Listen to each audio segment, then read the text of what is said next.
لا حول ولا قوة إلا بالله العلي العظيم. أعوذ بالله من الشيطان اللعين الرجيم. بسم الله الرحمن الرحيم. الحمد لله رب العالمين والصلاة والسلام على أشرف الأنبياء والمرسلين طه وياسين خاتم النبيين سيدنا ونبينا وشفيعنا أبي القاسم محمد اللهم صل على محمد وعلى آل بيته الطيبين الطاهرين المعصومين المظلومين ولعنة الله على أعدائهم أجمعين. أما بعد فقد قال الله تعالى في القرآن المجيد بسم الله الرحمن الرحيم لا إكراه في الدين قد تبين الرشد من الغي. صلوات بر محمد وآل محمد.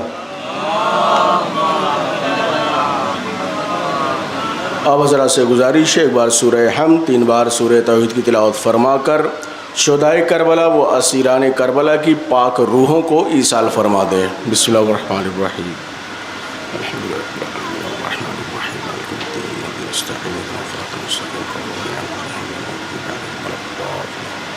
بسم اللہ الرحمن الرحیم.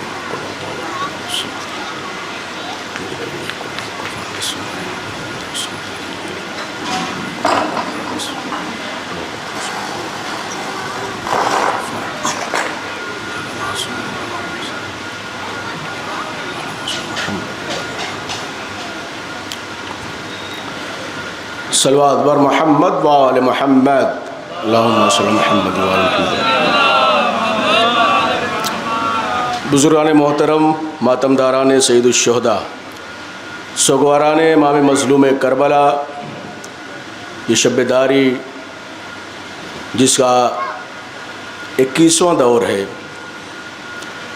آپ جانتے ہیں کہ یہ شب داری 2006 سے شروع ہوئی، لیکن اس سے قبل جو اس جلوس کی تاریخ ہے، اشتہار کے ذریعے آپ باخبر بھی ہیں کہ یہ جلال پور کا سب سے پرانا جلوس ہے، سب سے قدیمی اور عوامی جلوس ہے. تو بعض لوگوں کے ذہن میں سوال یہ آتا ہے کہ اتنا پرانا جلوس کیسے ہو سکتا ہے، مثلاً 170-80 سال، اور اس زمانے میں انجمنیں بھی نہیں تھیں. یقیناً ہمارے وطن میں جو انجمنوں کی تاریخ ہے وہ 100 سال کے آس پاس کی ہے، لیکن جلوس جیسے آپ شہادت کی تاریخ میں دیکھتے ہیں، جو عوامی جلوس یا پنچایتی جلوس نکلتا ہے، شہزادی زہرا کی شہادت کی تاریخ میں جس طرح آپ دیکھتے ہیں پورے محلے کا گشت ہوتا ہے، اس میں انجمنیں نوحہ خوانی نہیں کرتی ہیں. ایسے ہی یہ جلوس اس زمانے میں جب وبائیں آیا کرتی تھیں، خاص طور سے طاعون کا مرض جب پھیلتا تھا تو لوگ بستیاں چھوڑ کر چلے جایا کرتے تھے، اور اس بستی میں بہت سے خانوادے اس بیماری میں ختم ہو گئے. تو اس بیماری میں مومنین اپنے مولا سے توسل کرتے تھے، اپنے مولا کو وسیلہ بنا کر اللہ کی بارگاہ میں دعائیں رکھتے تھے. اور اس زمانے میں انجمن نہ صحیح لیکن جو مومنین تھے وہ ایک گشت کی صورت میں ماتم کرتے ہوئے یا حسین کرتے ہوئے یا فریادی نوحے پڑھتے ہوئے، جتنی بھی آبادی اس زمانے میں رہی ہوگی، گشت کرتے تھے، اور بڑا امام باڑہ جہاں پر ہے وہاں پر جا کر اس جلوس کو ختم کر دیا کرتے تھے. تو یہ جلوس جو 2005 تک انجمنیں یہاں پڑھا کرتی تھیں، لیکن اب پچھلے 20 اور 21 سالوں سے طرح شب داری کی شکل میں آپ دیکھ رہے ہیں. اور یہ شب داریاں، یہ جلوس، یہ مجلسیں آقا حسین علیہ السلام سے محبت کا اظہار کا ایک ذریعہ ہے. مثلاً مجلس میں مرثیہ خوانی ہوتی ہے، پیش خوانی ہوتی ہے، خطابت اور ذاکری ہوتی ہے، اور پہلے حدیث خوانی اور روضہ خوانی ہوا کرتی تھی. ذاکری کی جو تاریخ ہے ہمارے وطن میں 40-50 سالوں سے، یعنی مولانا حضرات خطاب کر رہے ہیں، اس سے قبل جو مجلسیں ہوتی تھیں، جیسے آپ حدیث خان کو پڑھتے ہوئے دیکھتے ہیں، وہ شکل تھی. لیکن اس کے بعد زمانہ بدلا، آپ خطابت کو دیکھ رہے ہیں، علماء خطبہ اپنے بیان کو ممبروں سے نشر کر رہے ہیں، آپ سماعت کر رہے ہیں۔ یہ تمام چیزیں کیوں ہیں؟ کیونکہ حسین سے آپ کو عشق ہے، حسین سے آپ کو محبت ہے۔ عشق کے بھی بہت سارے درجات ہوتے ہیں، عشق کی الگ الگ کیفیتیں ہوا کرتی ہیں۔ یہ حسین سے جو عشق ہے یہ اصل میں عشق حقیقی ہے، اس لیے عشق حقیقی ہے کہ حسین کا یہ عشق آپ کو اللہ تک لے جاتا ہے۔ آپ جب حسین کا ذکر کرتے ہیں تو آپ کو توحید کی یاد آتی ہے، جب آپ کربلا کا ذکر کرتے ہیں، عصر عاشور کو آپ اپنے ذہنوں میں لاتے ہیں اور حسین کے آخری سجدے کو دیکھتے ہیں تو اس سجدے کو دیکھنے اور سوچنے کے بعد آپ کو اللہ کی معرفت حاصل ہوتی ہے۔ تو یہ جو عشق ہے یہ عشق حقیقی ہے، لیکن جیسا کہ میں نے کہا عشق کے الگ الگ درجات ہیں، محبت کی الگ الگ کیفیتیں ہیں۔ ہم آپ شب بیداری کل سے اس کے اہتمام میں لگے ہوئے ہیں، جوان لگے ہوئے ہیں، اہل محلہ لگے ہوئے ہیں، لیکن تھک جاتے ہیں۔ وہ جسم کا ایک فطری تقاضا ہے کہ انسان تھک جاتا ہے۔ اس کے بعد کی جو تاریخ ہے، 40 کی تاریخ ہے، مومنین جاگتے ہیں، بڑی درگاہ تک جاتے ہیں، لیکن تھک جاتے ہیں۔ کیوں؟ کیونکہ میں نے کہا کہ عشق کی الگ الگ کیفیتیں ہیں، عشق کے الگ الگ درجات ہیں۔ ہم زیادہ سے زیادہ روز 40 بڑے امام باڑے سے بڑی درگاہ تک جاتے ہیں، کتنا چلتے ہوں گے؟ 5 کلومیٹر 6 کلومیٹر چلتے ہوں گے، لیکن ہم تھک جاتے ہیں۔ لیکن یہی حسین کے عاشق جب کربلا جاتے ہیں اور نجف سے کربلا تک 85 کلومیٹر پیدل چلتے ہیں، لیکن وہاں نہیں تھکتے ہیں، کیونکہ وہاں پر عشق حسین کی معراج پر ہوتا ہے، بلندی پر ہوتا ہے۔ اسی لیے میں نے کہا عشق کی الگ الگ کیفیتیں ہیں۔ انسان وہاں جاتا ہے اور اس راہ میں، حسین ابن علی کی راہ میں چاہتا ہے کہ میں کیا سے کیا خرچ کر دوں۔ پورے سال کی کمائی عراقی مومنین اور حتیٰ کہ اب پوری دنیا کے مومنین وہاں پر کیمپ لگا رہے ہیں، موقف لگا رہے ہیں۔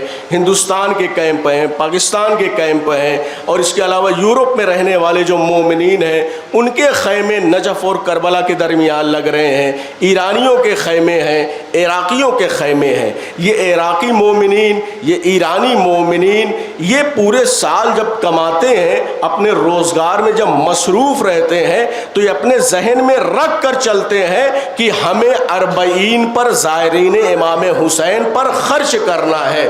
بعض لوگ یہاں تک بتاتے ہیں کہ اگر ایک گھر میں 2 کمانے والے ہیں تو ایک بھائی گھر کا خرچ چلاتا ہے اور دوسرا بھائی 40 کو نظر میں رکھ کر اپنے مال کو محفوظ کرتا ہے تاکہ ہم زائرین امام حسین پہ خرچ کر سکیں۔ وہ بھی عشق کی ایک کیفیت ہے۔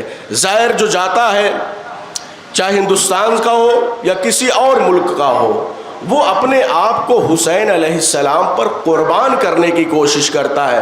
وہاں پر جانے کے بعد جو ایثار کا جذبہ ہے، جو قربانی کا جذبہ ہے، وہ بڑھ جاتا ہے، وہ سوا ہو جاتا ہے۔ اسی لیے کہا گیا ہے کہ وہ جو پوری مشی ہے، جو پیادہ روی ہے، اس کے درمیان چلنے والے مومنین کو احساس ہوتا ہے کہ ہم حکومت امام زمانہ میں زندگی گزار رہے ہیں، کیونکہ امام زمانہ کی حکومت کی خاصیت یہ ہوگی کہ کوئی بھی انسان بھوکا اور پیاسا نہیں رہے گا، زندگی کی جو ضروریات ہیں وہ سب پوری ہوں گی۔ اور اسی لیے نجف و کربلا کے درمیان آپ جو منظر دیکھ رہے ہیں، زندگی کی ضروریات کی کوئی شے ایسی نہیں ہے جہاں پر انسانوں کو وہ میسر نہ ہو۔ ایک صلوات پڑھیے بر محمد و آل محمد، اللہم صلی اللہ۔ یہ شب بیداری، جیسا کہ میں نے کہا، یہ ایک عشق ہے آقا حسین علیہ السلام سے۔ دوسرا پہلو، جوان جانتے ہیں کہ اس وقت پوری دنیا آقا حسین علیہ السلام کے روضے کی طرف اپنی نگاہوں کو جمائے ہوئے ہے۔ آپ یقین جانیے اس وقت کربلا میں، خاص کر پچھلے 7-8 سالوں میں، شیعوں کے علاوہ، مومنین کے علاوہ بڑی تعداد دوسرے مسلک کے لوگوں کی پہنچ رہی ہے۔ اہل سنت برادران کی ایک بڑی تعداد پہنچ رہی ہے، عیسائیوں کی، کرسچنوں کی ایک بڑی تعداد پہنچ رہی ہے۔ ایک آسٹریلیا کا جوان ہے، وہ اپنے یہاں ٹی وی پر ایک زمانے میں دیکھ رہا تھا، ایک منٹ کی خبر اس کے سامنے آتی ہے، وہ دیکھتا ہے کہ ایک بہت بڑا مجمع ہے اور سب کے سب یا حسین کر رہے ہیں۔ اس ایک منٹ کی خبر نے اس کے ضمیر کو جھنجھوڑا، اس کے اندر یہ جستجو پیدا ہوئی کہ آخر یہ حسین کون ہے۔ اس نے حسین کے بارے میں جاننے کی کوشش کی، اس نے گوگل سرچ کیا، حسین کو پڑھا اور حسین کی کربلا کو پڑھا۔ اس کے بعد وہ شخص آسٹریلیا سے کسی ایک سال کربلا آتا ہے، اور کربلا آنے کے بعد اس نے جو مناظر دیکھے ہیں وہ کہتا ہے کہ اگرچہ آج کے زمانے میں کوئی زندہ دین اور سانس لیتا ہوا دین دیکھنا چاہتا ہو تو کربلائے معلی آ جائے اور دیکھے کہ ایک زندہ دین کس طرح چلتا ہے۔ ایک صلوات پڑھیے بر محمد و آل محمد۔ آپ محلے کے مومنین جانتے ہیں کہ یہ شب بیداری منسوب ہے شہزادی زینب سلام اللہ علیہ اور چوتھے امام سجاد سے، اور مصرے بھی اسی مناسبت سے دیے جاتے ہیں۔ نہج بلاغہ پیچھے پیچھے آگے خطابت چلتی ہے، کوفے میں کون کرب و بلا لے کے آ گیا۔ آقا حسین علیہ السلام کا جو مشن تھا، جو تحریک تھی، جو قیام تھا، آقا حسین علیہ السلام کی جو تعلیمات تھی، ان تعلیمات کو صحیح معنوں میں جو عوام تک پہنچایا ہے وہ شہزادی زینب نے اور امام سجاد نے پہنچایا ہے۔ آپ تاریخ کو پڑھیے، بزرگان جانتے ہیں کہ آقا حسین علیہ السلام کی پوری شہادت کو 28 رجب سے آپ روز عاشور تک کا پورا منظرنامہ ہے، پوری تاریخ ہے، آپ اس پہ بغور دیکھیں اور سوچیں۔ پوری کربلا کو اموی حکومتوں نے، یعنی کہ شام میں بیٹھا ہوا یزید، کوفے میں بیٹھا ہوا ابن زیاد اور مدینے میں بیٹھا ہوا ولید، ان سب کی پلاننگ یہ تھی کہ حسین کو صحرا میں مار دیا جائے اور کسی کو کانوں کان خبر بھی نہ ہو، لوگ جان نہ سکے کہ کس کو مارا گیا اور کیسے مارا گیا اور کیوں مارا گیا۔ اسی لیے آپ جب مصائب میں سنتے ہیں کہ کوفے کے بازار میں جب یہ قافلہ پہنچتا ہے تو بہت سے لوگ بے خبر ہوتے ہیں، نہیں جانتے ہیں کہ کن کو قتل کیا گیا ہے، کن کو مارا گیا ہے۔ آپ روایتوں میں مصائب میں سنتے ہیں کہ شہزادی زینب کا ناقہ اس کوٹھے کے پاس رکا جو کوٹھا ام حبیبہ کا تھا۔ پوری روایت آپ کے ذہنوں میں اشارہ صرف کر رہا ہوں۔ اسی کوفے میں عبداللہ ابن عفیف، یہ مولائے کائنات کے صحابی ہیں، نابینا ہو چکے تھے، ان کو نہیں معلوم کہ کربلا میں کس کو قتل کیا گیا ہے۔ اسی کوفے میں نوار، خولی کی زوجہ، خولی جو امام حسین کا سر نیزے پر اٹھائے ہوئے تھا، خولی کی زوجہ نوار محبان اہل بیت میں سے ہے، اس کو نہیں معلوم کہ کس کو قتل کر دیا گیا ہے۔ اسی کوفے میں رسول کے صحابی زید ابن ارقم ہے، ان کو نہیں معلوم کس کو قتل کیا گیا ہے۔ یعنی حکومت نے یہ پوری پالیسی اپنائی تھی، یہ سازش اور پروپیگنڈا کیا تھا کہ عوام کو یہ بات پتہ نہ چلنے پائے کہ کس کا کربلا میں قتل کیا گیا ہے، کس کا خون بہایا گیا ہے۔ لیکن کوفے تک آتے آتے کوفے کے بازار میں شہزادی زینب نے جب خطبہ دیا ہے، عبداللہ ابن عفیف مولائے کائنات کا نابینا صحابی اپنے بیٹے کے ساتھ اس طرف سے گزر رہا ہے، جیسے ہی شہزادی زینب کی آواز کان میں پڑتی ہے ٹھہر جاتا ہے، کہتا ہے بیٹا کیا قیامت قریب ہے، کیا قیامت آنے والی ہے؟ اس کا بیٹا کہتا ہے کہ بابا آپ ایسی باتیں کیوں کر رہے ہیں؟ کہہ رہے میں آقا علی کی آواز سن رہا ہوں، میں ان کے لہجے کو سن رہا ہوں، کیونکہ آقا علی جب اسی کوفے میں سر پہ ضربت کھانے کے بعد وصیتیں کر رہے تھے، ہم لوگ جب ملنے گئے تھے تو اس وقت انہوں نے کہا تھا کہ میرے محبوں، میرے چاہنے والوں، خدا حافظ، تم لوگ اب میری آواز میدان محشر میں سنو گے، قیامت کے دن سنو گے۔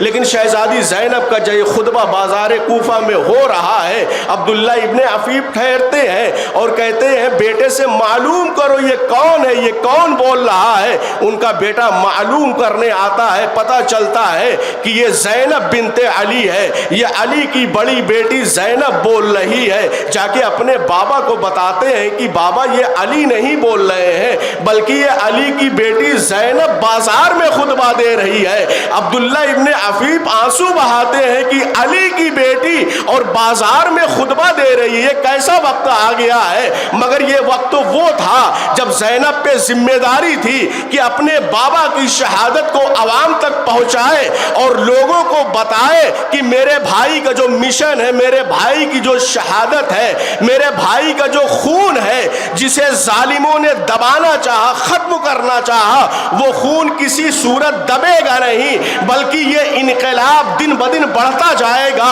اور یہ انقلاب دن بدن بڑھتا گیا، بازار شام تک آتے آتے یہ علی کی بیٹی جس پر تمام مظالم ہوتے ہیں، لیکن جب یہ علی کی بیٹی دربار شام میں جاتی ہے جہاں شرابیوں کا مجمع ہے، جہاں عیسائیوں کا مجمع ہے، جہاں یہودیوں کا مجمع ہے، جہاں حافظان قرآن کا مجمع ہے، دنیا بھر کے بڑے افراد اس 700 کرسی نشین میں بیٹھے ہوئے تھے، لیکن علی کی بیٹی نے جب خطبہ دیا ہے تو انہی کرسی نشینوں میں سے بہت سارے افراد نے احتجاج کیا، یزید کے خلاف آواز اٹھائی کہ اے یزید تو غلط ہے، تو ناحق ہے، تم نے ایسے شخص کا خون بہایا ہے جس کو ہم نے اپنی آنکھوں سے دیکھا ہے کہ رسول جس کے لبوں کا بوسہ لیا کرتے تھے۔ ابو برزہ اسلمی اسی دربار میں بیٹھے ہوئے تھے، نہیں معلوم ہے کہ کون شہید کیا گیا ہے۔ آپ جناب زینب کی قربانی کو سمجھیے، امام سجاد کی قربانی کو سمجھیے، اس کربلا کو سمجھیے جو ہم تک آئی ہے۔ 14 صدیوں کے بعد اگر ہم حسین حسین کر رہے ہیں، 14 صدیوں کے بعد اگر ہم مجلسیں کر رہے ہیں، جو روایتیں ہم تک آئی ہے، یہ علی کی بڑی بیٹی زینب کا کمال تھا کہ اپنے بھائی کی شہادت کو اتنا عام کیا اور اس کے خون کو دبنے نہیں دیا۔ ایک صلوات پڑھیے بر محمد و آل محمد۔ آپ دربار میں دیکھیے، یزید مسکرا رہا ہے، امام کے سر پر اپنی چھڑی مار رہا ہے، شرابی ہنس رہے ہیں، علی کی بیٹی زینب بے ردا ہے، بے پردہ ہے اور حالت اسیری میں ہے۔ اس کے بعد یزید جب ہنستا ہے اور کہتا ہے کہ زینب اور سجاد تم نے دیکھا کہ تمہارے گھر والوں کو، یعنی امام حسین کی طرف اشارہ کرتا ہے، نعوذ باللہ، کہ اللہ نے کس طرح تمہیں رسوا کیا اور ہمیں فتح نصیب کی، اور تم نے کربلا میں اپنی رسوائی کو اپنی آنکھوں سے دیکھا ہے۔ اس وقت شہزادی زینب کے یہ جملہ تاریخی جملہ ہے، علماء اس کو برابر پڑھتے رہتے ہیں، ما رأیت الا جمیلا۔ یزید نے کہا کہ اللہ نے، خدا نے تمہیں میدان کربلا میں رسوا کیا ہے۔ شہزادی زینب کہتی ہیں ما رأیت الا جمیلا، میں نے کربلا میں سوائے حسن اور خوبصورتی کے کچھ نہیں دیکھا۔ یہ اپنے آپ میں معمولی فقرہ نہیں ہے، جس کا پورا گھر لٹ گیا ہے، جس کے بیٹے شہید کیے گئے، جس کے بھائی شہید کیے گئے، جس کے بھتیجے شہید کیے گئے، اور ان کے سر اسی دربار میں موجود ہے۔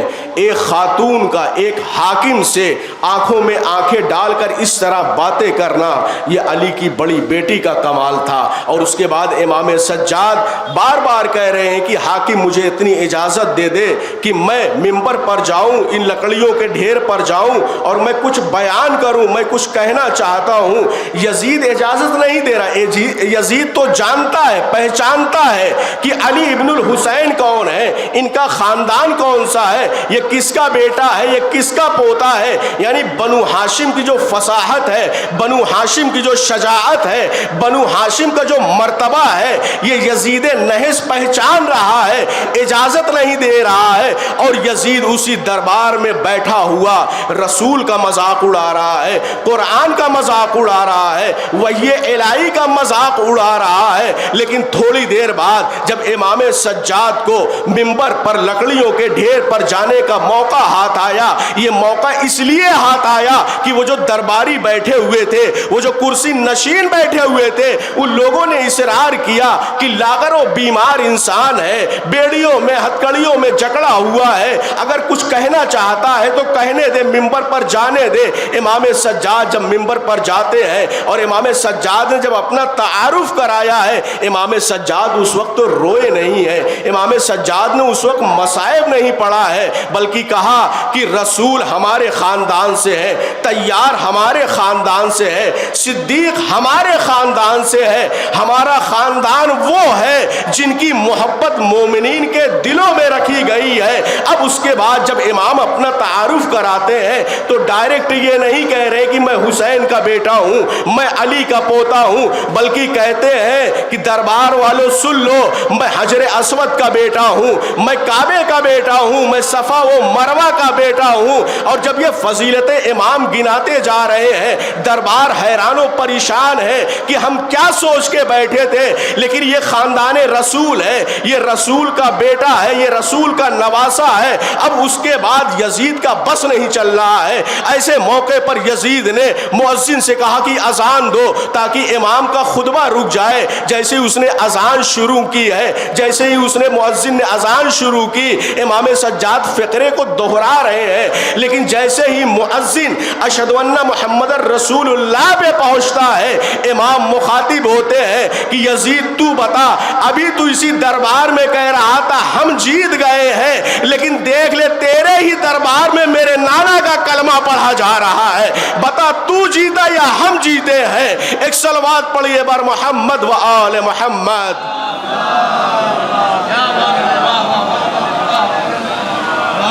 یہ کمال ہے امام وقت کا۔ ایسے موقع پر فطری سی بات ہے اور نفسیاتی بات ہے، جو انسان جس پر مصائب کی انتہا کر دی گئی ہو، جس کے پورے گھر کو شہید کر دیا گیا ہو، قتل کر دیا گیا ہو، جس کے گھر کی خواتین کو بے ردا سامنے لا کر کھڑا کر دیا گیا ہو، ایسے میں غیرت دار انسان امام وقت فاطمہ کا پوتا گفتگو کر رہا ہے، وہاں امام رو نہیں رہے ہیں بلکہ اہل بیت کی فضیلت بیان کر رہے ہیں تاکہ دربار جان جائے۔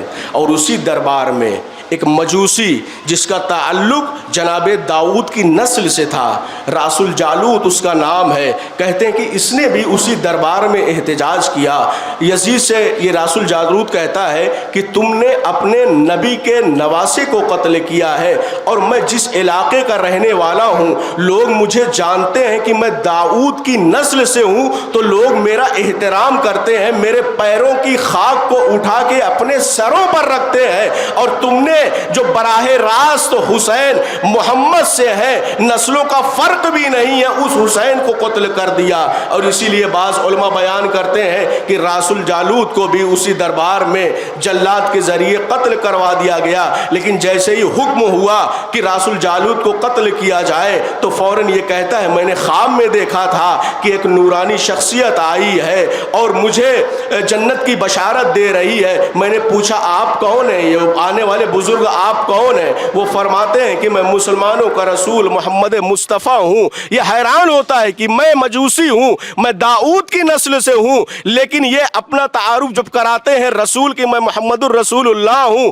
اور تمہیں جنت کی بشارت دے رہا ہوں، میں حیران و پریشان تھا، لیکن جب تم نے مجھے قتل کرنے کا حکم دیا اور جلاد کو آگے بڑھایا، مجھے یقین ہو گیا کہ میری موت عشق حسین میں ہو رہی ہے، اسی لیے حسین کا نانا مجھے جنت کی بشارت دے رہا تھا۔ ایک صلوات پڑھیے بر محمد و آل محمد۔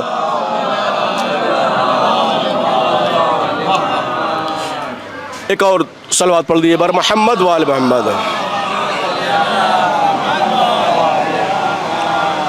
تو یہ پوری کربلا جس کو دشمنوں نے، اموی بادشاہوں نے امام حسین کی اس پوری شہادت کو، قربانی کو مٹانا چاہا، ختم کرنا چاہا، اہل بیت کی یہ دو شخصیتیں حالت اسیری میں ہیں، امام سجاد اور شہزادی زینب سلام اللہ علیہا، ان دونوں نے حسین کی قربانی کو مٹنے نہیں دیا، ان دونوں نے قربانیاں دے کے حسین کی قربانی کو بچایا ہے۔ اس لیے آپ کو اس شب بیداری میں یہ جو بسرے دیے جاتے ہیں انہی دونوں شخصیتوں سے منسوب ہیں۔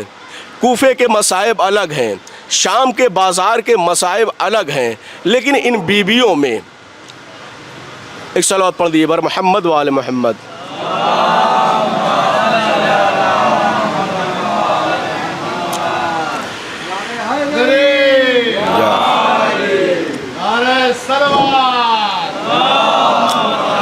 لیکن ان بیویوں میں شہزادی زینب جس قافلے کی قیادت کر رہی تھیں، آپ جانتے ہیں کہ ان میں مادر اصغر بھی ہیں، ان میں مادر اکبر ام لیلہ بھی ہیں، اور ان میں جناب قاسم کی ماں ام فروہ بھی ہیں، جناب ام لیلہ، جناب ام رباب،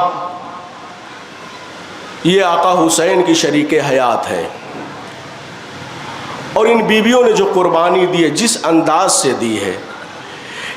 میدان کربلا ایک ایسی جگہ ہے جہاں پر انسان کی فطرت تبدیل ہو جایا کرتی ہے۔ ماں اور بیٹے کی محبت مشہور زمانہ ہے۔ مامتا کا حوالہ آپ مختلف صورتوں میں سنتے رہتے ہیں، لیکن یہ کربلا کون سی جگہ ہے جہاں مائیں اپنے بیٹوں کو شہادت کے لیے تیار کر رہی ہیں۔ شب عاشور ایک بیوی اپنے بیٹے کو اس امر کے لیے آگے کر رہی ہے کہ کہیں کل جب قربانی کا وقت آئے تو تمہارے قدم پیچھے نہ رہ جائیں۔ بیٹا اس بات کا خیال رکھنا کہ حسین فاطمہ کے لال ہیں، اور حسین کے بدن پر ایک زخم نہیں آنا چاہیے تم لوگوں کی حیات میں۔ یہ تمام بیویاں اپنے اپنے بیٹوں کو شب عاشور تعلیم کر رہی ہیں، تلقین کر رہی ہیں کہ آقا حسین پر آنچ نہیں آنی چاہیے، ورنہ کل کے اگر حسین پر ایک زخم آ گیا تو کل ہم بی بی فاطمہ کو اپنا منہ کیسے دکھائیں گے۔ جہاں پر قاسم، جن کی عمر 13 برس ہے، جوانی کی طرف بڑھتے ہوئے قدم ہے، اور محمد جو مشہور روایت کی بنیاد پر 9-10 برس عمر ہے، علی اکبر جوان ہے، لیکن ام رباب جس کا بیٹا 6 مہینے کا ہے۔ بڑے بیٹے اگر قربان ہو رہے ہیں جو سن و سال میں بڑے ہیں تو یہاں تک تو بات سمجھ میں آتی ہے کہ وہ میدان جنگ میں جا سکتے ہیں، لیکن رباب اپنے 6 مہینے کے بچے کو بھی لوریوں میں حسین کی نصرت سکھا رہی ہے۔ شب عاشور اصغر کی کیفیت عجب تھی۔ آپ جانتے ہیں 7 محرم سے پانی بند ہوا ہے، حسین کے خیمے میں پانی نہیں ہے، اور یہ 6 مہینے کا بچہ، عرب کی وہ دھوپ، وہ گرمی اور لو، ایسے میں وہ پھول سا بچہ شب عاشور تک کس حالت میں رہا ہوگا ہم اور آپ سوچ نہیں سکتے۔ لیکن رباب کا دل ہے کہ اپنے بیٹے کے پاس بیٹھی ہوئی، گہوارے کے پاس بیٹھی ہوئی، اس کو لوریوں میں حسین کی نصرت کے لیے تیار کر رہی ہے۔ اور اسی لیے جناب علی اصغر، جیسے ہی آقا حسین کی آواز عصر عاشور گونجتی ہے، حل من ناصر ینصرنا، تو اس شہزادے نے، اس شیرخوار نے اپنے آپ کو جھولے میں منقلب کر لیا۔ اصغر کا جھولے میں منقلب ہونا تھا کہ خیمے میں کوہرام مچا، حسین کے کانوں میں آواز جاتی ہے، میری زندگی میں بیویوں کے رونے کی یہ آواز کیسی ہے۔ حسین دوڑے ہوئے خیمے میں آتے ہیں، بہن زینب خیریت تو ہے، بہن زینب سب ٹھیک تو ہے، آخر یہ رونے اور گریے کا سبب کیا ہے؟ شہزادی فرماتی ہیں، بھیا آپ نے جیسے ہی صدائے استغاثہ بلند کی نا، آپ کی آواز کا سوز اور درد سن کر اصغر نے اپنے آپ کو منقلب کر لیا ہے۔ امام وقت اصغر کے اس اشارے کو پہچان رہا ہے، رباب کے پاس آتے ہیں اور رباب سے کہتے ہیں، لاؤ اپنے شیرخوار کو لاؤ اور میرے ہاتھ پر دے دو۔ اب سوچئے کہ آقا حسین 6 مہینے کے بچے کو اپنے ابا کے دامن میں چھپائے ہوئے لے جا رہے ہیں۔ فوج اشکیہ سمجھ رہی ہے کہ حسین قرآن لا رہے ہیں، حسین شاید صلح کرنا چاہ رہے ہیں، اور اس کے بعد اصغر کے لیے آقا حسین نے کس طرح سوال آب کیا ہے، کسے بے کسی سے کہہ رہے تھے کہ اے فوج اشکیہ، اگر تمہاری نظروں میں میں گناہ گار ہوں تو یہ 6 مہینے کا بچہ، اس کی کوئی خطا نہیں ہے، میرا بچہ پیاسا ہے، لاؤ اس کو پانی پلا دو۔ حسین اتمام حجت کے لیے یہ باتیں کر رہے ہیں۔ اس کے بعد آقا کہتے ہیں، اگر تمہیں یہ اندیشہ ہے کہ اس بچے کے بہانے سے حسین پانی پی لے گا، لو میں اپنے بچے کو لٹائے دے رہا ہوں، اور تم اپنے ہاتھوں سے اسے پانی پلا دو۔ تاریخ کہتی ہو فوج اشکیہ جس نے اکبر کے سینے پہ نیزہ مارا ہے، جس نے عباس کے بازو کو قلم کیا ہے، وہ سخت دل افراد بھی اپنے منہ کو پھیر کر رو رہے تھے حسین کی اس بے کسی پر۔ اور اس کے بعد جب حسین نے دیکھا کوئی جواب نہیں آیا، آگے بڑھ کر اپنے شیرخوار کو ہاتھوں پر اٹھا لیتے ہیں۔ ادھر عمر سعد محمد ہرملہ کو آواز دیتا ہے، اینا اینا ہرملہ اقتکلام الحسین، ارے حسین کے کلام کو قطع کر دو۔ ہرملہ کہتے اس کے بعد تیر سہ شعبہ لے کے آگے بڑھتا ہے۔ آپ روایات میں سنتے رہتے ہیں وہ تیر اتنا بڑا تھا کہ علی اصغر کا قد اس سے بہت چھوٹا تھا، اور وہ تیر سہ شعبہ عرب میں بڑے بڑے جانوروں کو مارنے کے لیے استعمال کیا جاتا تھا، لیکن وہ تیر سہ شعبہ جس کا ہرملہ نے علی اصغر کو نشانہ بنایا، جیسے ہی وہ سنسناتا ہوا تیر آیا حسین کے ہاتھوں پر، اصغر منقلب ہو گئے، اصغر پلٹ جاتے ہیں۔ اور علماء کہتے ہیں کہ اگر حسین نے اپنی قوت سے، قوت امامت سے اصغر کو سنبھالا نہ ہوتا تو اس تیر کی رفتار اتنی زیادہ تھی کہ وہ تیر اصغر کو اپنے ساتھ لے کر چلا جاتا۔ حسین کا یہ شیرخوار ذبح ہو گیا۔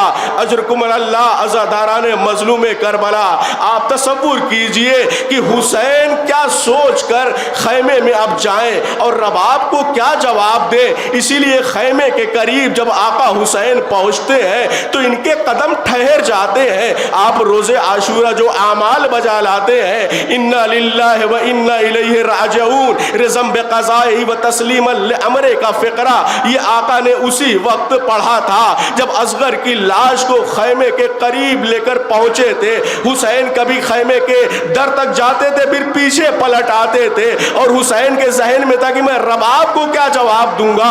ایسے میں جیسے حسین نے آواز دی کہ رباب آؤ اپنے بچے کو لے جاؤ، جیسے یہ آواز سنی رباب سے پہلے دوڑی ہوئی سکینہ آتی ہے اور فوراً اپنے بابا سے کہتی ہے بابا آپ میرے بھیا کو پانی پلا لائے، میں پیاسی کی پیاسی رہ گئی۔ اب اس کے بعد حسین جواب کیا دے؟ حسین کے پاس سوائے خاموشی کے کچھ نہیں ہے۔ حسین نے جیسے ہی ابا کا دامن ہٹایا ہے، سکینہ نے ایک چیخ ماری ہے، اماں رباب، ارے ہمارا 6 مہینے کا بھیا بھی تیرے سے شعبہ سے شہید کر دیا گیا۔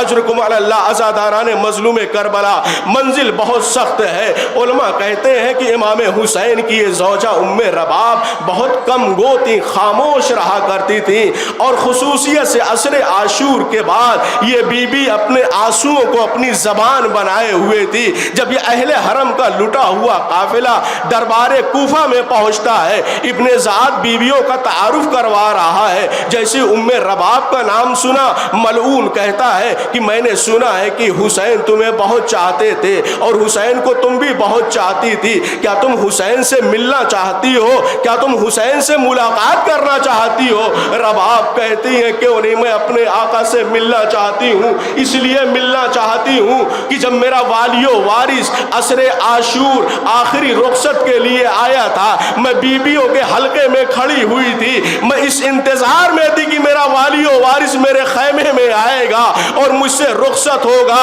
لیکن وقت کا امام اور اس کی مصلحت تھی کہ وقت کا امام اسی خیمے کے در سے رخصت ہو گیا تھا۔ اس دن سے میں انتظار میں ہوں کہ میں اپنے والی و وارث کا چہرہ دیکھوں، اپنے والی و وارث سے گفتگو کروں۔ کہتے ہیں کہ اس کے بعد ابن زیاد ملعون نے آقا حسین کا سر جس تشت میں تھا اس تشت کو آگے بڑھا دیا اور کہا لو اپنے آقا حسین سے ملاقات کر لو۔ جیسے ہی سر امام حسین رباب کی گود میں آیا ہے، رباب نے فریاد بلند کی، ایک چیخ بلند کی، بیویوں میں مرثیہ پڑھا، بیویوں نے نوحہ پڑھنا شروع کیا، اپنی سنانی سنانے لگی۔ ایک وقت گزرا، اس کے بعد یہ ملعون اس سر کو بیوی سے لینا چاہتا ہے، لیکن بیوی اس سر سے الگ نہیں ہو رہی ہے۔ جلادوں کو حکم دیا کہ تازیانے لے کر رباب کی پشت پر مارو، اس سے حسین کا سر لے لو۔ تھوڑی دیر بعد جلاد آگے بڑھتے ہیں، رباب کی پشت پہ اتنے تازیانے مارے جاتے ہیں کہ رباب کی پشت خون سے سرخ ہو جاتی ہے۔ شہزادی زینب آگے بڑھتی ہیں، کہتی ہیں بھابی رباب، ارے بھیا کا سر حوالے کر دو، اس ملعون کے حوالے کر دو۔ میں کہوں گا اجرکم علی اللہ عزاداران مظلوم کربلا، ارے یہ وہ بی بی ہے جس کا وارث بھی اس دنیا سے رخصت ہو چکا ہے، جس کا ششماہا بھی اس دنیا سے رخصت ہو چکا ہے۔ ایک 4 سالہ والا بیٹی ہے جو ساتھ ساتھ حالت اسیری میں ہے، لیکن شام کے زندان تک جاتے جاتے وہ 4 سالہ سکینہ بھی رباب کا ساتھ چھوڑ جاتی ہے۔ اسی لیے جب رہائی ملتی ہے بیویاں کہتی ہیں چلیے ناکوں پر بیٹھیے، تو رباب سکینہ کی لہر سے جدا نہیں ہو رہے تھے۔ امام سجاد نے سمجھایا، شہزادی زینب نے سمجھایا، وہاں سے سمجھا کر جب کربلا آئے ہیں، آقا حسین کا چہلم کرنے یہ قافلہ آیا ہے، وہاں بھی قبر حسین پر رباب نے بہت گریہ کیا ہے، کیونکہ قبر حسین جس میں حسین دفن ہے انہی کے سینے پہ ان کا ششماہ بھی تو سو رہا ہے۔ رباب بار بار کہہ رہی تھی مجھے یہاں سے مت لے جائیے، میرا وارث یہی ہے، میرا بیٹا یہی ہے۔ لیکن اس کے بعد امام سجاد اور جناب زینب جب یہ اس قافلے کے لوگ مدینے میں آتے ہیں اور یہ شہزادی رباب اپنے آقا سے وعدہ کر کے آتی ہیں کہ میں جب تک زندہ رہوں گی سائے میں نہ بیٹھوں گی، ٹھنڈا پانی نہ پیوں گی۔ ایک دن امام سجاد اپنی ماں رباب کو سمجھاتے ہیں اماں رباب سائے میں چلیے، اماں رباب حجرے میں چلیے۔ رباب تڑپ جاتی ہیں، کہتی ہیں ایک امام وقت سے وعدہ کر کے آئی ہوں، ایک امام وقت مجھے سائے میں جانے کا حکم دے رہا ہے۔ اپنے ہاتھوں کو بلند کیا، بہرحال میری لاج رکھ لینا، میری آبرو رکھ لینا۔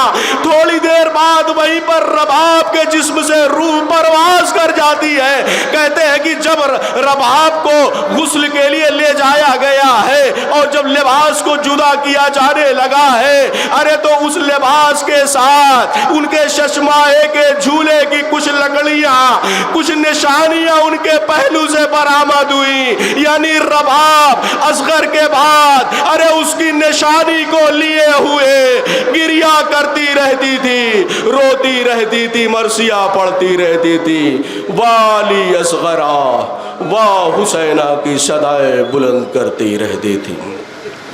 اجرکم علی اللہ، اجرکم علی اللہ۔ انا للہ و انا الیہ راجعون، رضم بقضائہ و تسلیما لامرہ۔ ماتم حسین۔